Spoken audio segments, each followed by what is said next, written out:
যে কোরআনের তেলাওয়াত করাটাই একটা লক্ষ্য বস্তু। এমনকি একজন মানুষ যদি কোরআনের অর্থ নাও বুঝে, কোরআনের অর্থ যদি সে নাও বুঝে, তবুও কোরআনে পাকের তেলাওয়াত এর যে গুরুত্ব, এর যে তাৎপর্য বিন্দু পরিমাণ ক্ষুণ্ণ হয় না। কোরআনের তেলাওয়াত এটাই আল্লাহ রসুল সাল্লাল্লাহু আলাইহি ওয়াসাল্লামের একটি পূর্ণাঙ্গ কর্মসূচি ছিল।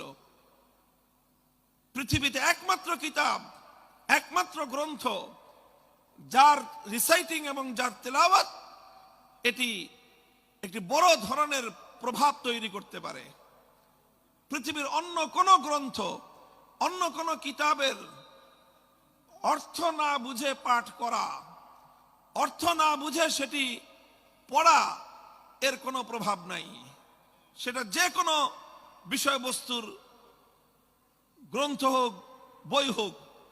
আপনি দর্শনের বই, সাহিত্যের বই, সায়েন্সের বই, মেডিকেলের যত বইপত্র এগুলো পড়েন, যে কোনো একজন পাঠক যদি পড়ে আর যদি সে তার মর্ম না বুঝে, তার অর্থ না বুঝে, তাহলে সাহিত্যের বই পাঠ করে মর্ম না বুঝলে সাহিত্যের কিছুই শিখতে পারবে না।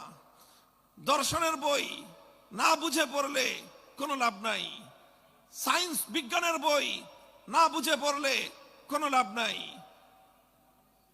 মেডিকেলের বই না বুঝে পড়লে কোনো উপকারিতা হবে না, এক্সেপ্ট আল কোরআনুল করিম। পৃথিবীতে একমাত্র কিতাব কোরআনে পাক, যে কোরআন না বুঝে পড়লেও সেই কোরআন মানুষের হৃদয়ের মধ্যে তার অ্যাকশন এবং তার প্রভাব তৈরি করে থাকে।